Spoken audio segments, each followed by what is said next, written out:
I'm going to give you 3 steps. 3 steps. You know me. I like to give you numbers. I like to give you steps, secrets, rules. Like I like numbers. Okay. And so I'm going to give you 3 steps to this. So today I'm going to talk about how to assume your new identity. And let's be honest, you want a new identity, don't you? But before we get there, I want you to think about, who do you want to be? Who do you want to be? And I want you to think about, how would you describe that person? So would they be bold, brave, courageous? Would they be loving? Would they be peaceful? Would they be free?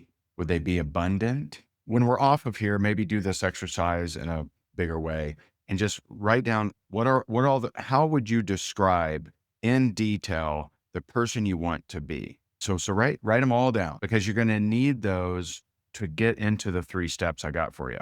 Okay. All right. So the 3 steps. Number 1, if you want to change your life, you have to first change your language.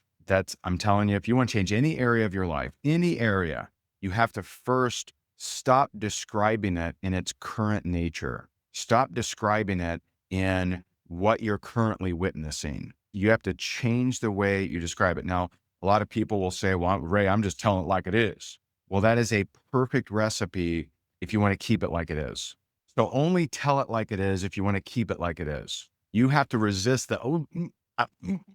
you have to resist the temptation, and it is a temptation, to just blurt out with no control of your spirit and just blurt out, when there's slack, or I suck, or this business sucks, or money sucks, right? It's so tempting that the weak always fall for it. The weak always describe what it is in its current state. You have to stop if you want to change. Now, if you don't want to change, just, why are you watching this? Go watch. My daughter's out there watching Is It Cake, right? That's a great show, right? It's entertaining.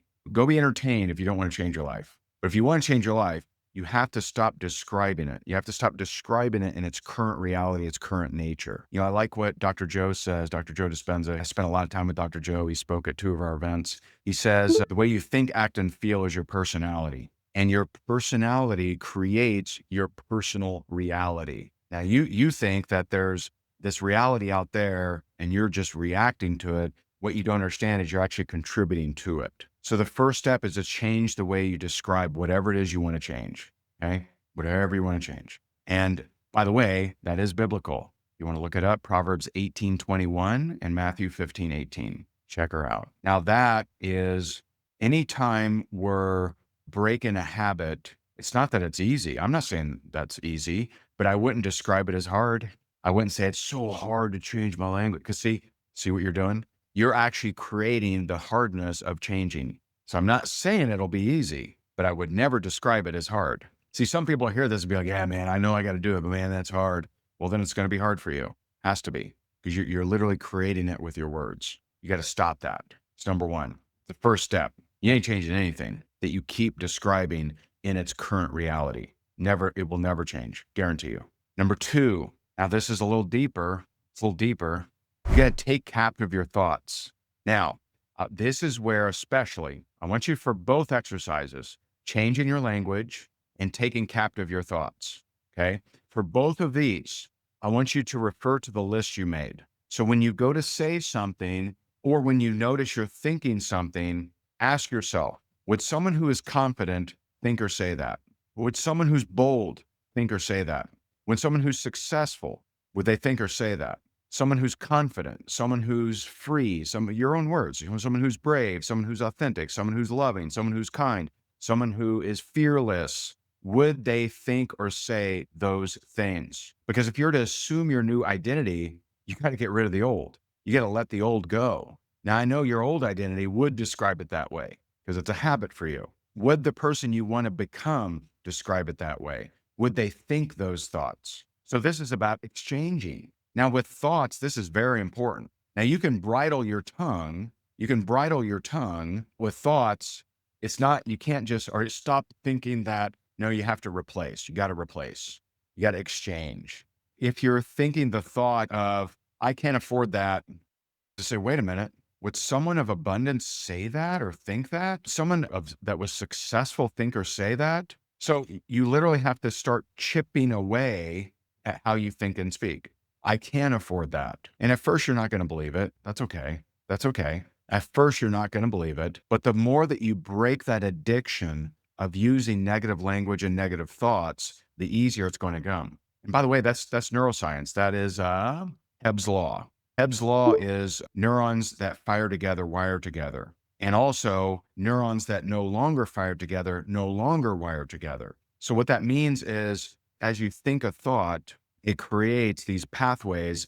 And the more you do it, the larger and more connected these neurons are. But as you stop doing that thing, they lessen and weaken. And you no longer have the propensity to say those things or think those things. So you can't, it's a habit that you're breaking. You're breaking that habit of thinking a certain way, of thinking in impossibility, of thinking in improbability, of thinking in negativity. So step one, change your language. Step two, take captive your thoughts. By the way, also biblical.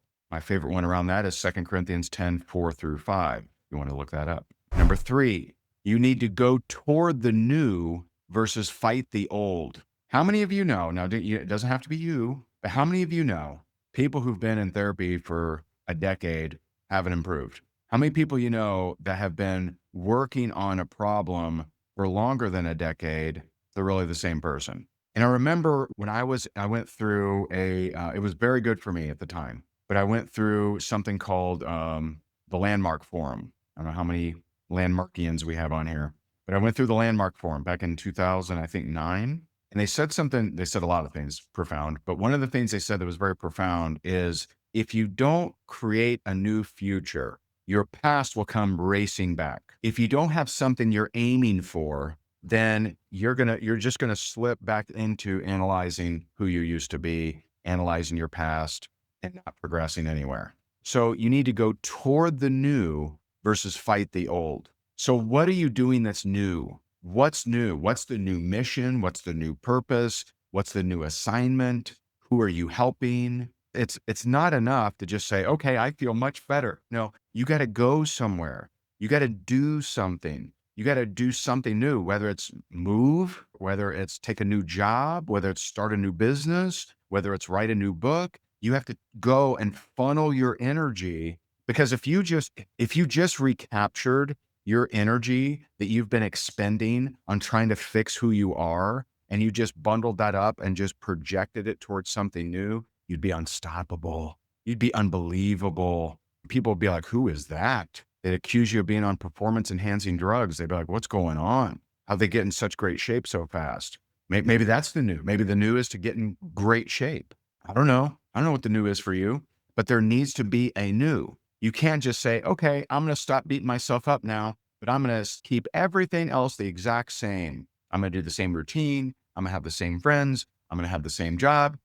Right? That it doesn't work that way. It doesn't work that way. You have to pick a new. I'm going to go feed the homeless. I'm going to go provide water wells in Kenya. I'm going to go and I'm going to be a teacher. I'm going to donate my time at church. You got to do something. You got to fill that future. You got to point toward the future. Now, I want to recap, and then I'm going to give you 2 paths. Okay. Recap. Who do I want to be? Write down all the traits. They're confident, they're brave, they're powerful, they're successful, they're abundant, they're prosperous, they're wealthy, they're smart, they're authentic, they're fearless, they're whatever your list is, doesn't have to be my list. All right. And then you start to look at and analyze and change your speech. That thing I just said. Would someone who was all these things say that thing? Probably not. And I remember one time I was at an event and this lady, she's talking to Dr. Joe Dispenza, and she says, she goes, I've been doing your meditations for years, and I've been meditating on having a house by the ocean and a wonderful husband and lots of money, and none of that stuff has happened. And he says, without flinching, he says, well, you just don't seem like the type of person that would have those things. Now, you think that's some like major insult, but he doesn't know her. He's just witnessing her personality coming out, and he's reflecting back to her of that kind of speech is not the speech of someone who would have those things. They're incongruent, right? They don't match up. They don't match up. And so there are probably traits that you admire and you desire and you want in your life, but you don't speak that way. You speak in a very opposite way. So the first step, change your language. Number two, you got to take captive your thoughts. You got to pay attention to those thoughts. Are these the thoughts of someone who's abundant? Are these the thoughts of someone who's loving? Are these the thoughts of someone who's wealthy, successful, fearless, etc., so forth? And then number three, you take this new person with new thoughts and new language and you point them toward a project. You give them their North Star. You know, it's like Nehemiah building the wall, right? He was solely focused, right? You take this new thought pattern, this new language person, and you point them toward a new project, whatever that is, or a new way of doing things. Maybe you're in the same job, but instead of just punching the clock and just providing the minimal service, you go in there and you start kicking butt. You go in there and you start making that company more money. You start saving it more money. You show up and you start empowering all the people around you that you've been ignoring. So maybe things do stay the same on the surface, but you just go into these things a new identity. This is how you assume the new identity. Now, there are two paths to this. There's the extremely hard path. I've done it. I've done it. I've done the years of meditation. I've done I've done it, right? And then there's a second path, and that is allowing God to help you with all of these things. This path, a lot easier. It's a lot easier, man. And what's wild is it's our gift. This was gifted to us. You can do the personal development, self-development, very tough path. If it's going to be, it's up to me. You can do it. It's tough. Most people will definitely struggle. I don't want to describe it as struggle, but most people, that's going to be difficult. Or you can have God help you with it. And the wild thing about this is not about what you do. It's just about surrender. That's all it is. Now, if you need help with this, if you need help with how do I let God help me with my language, with my thoughts, and with my new identity, feel free to send me a direct message on Facebook or Instagram, and I'll walk you through a prayer on exactly how to do it. And so I appreciate you so very much. God bless you. God bless your family. If this was valuable, feel free to share with someone, tag somebody, and I'll talk to you soon. Thanks for being on early. I appreciate you. Have a great day. Bye for now.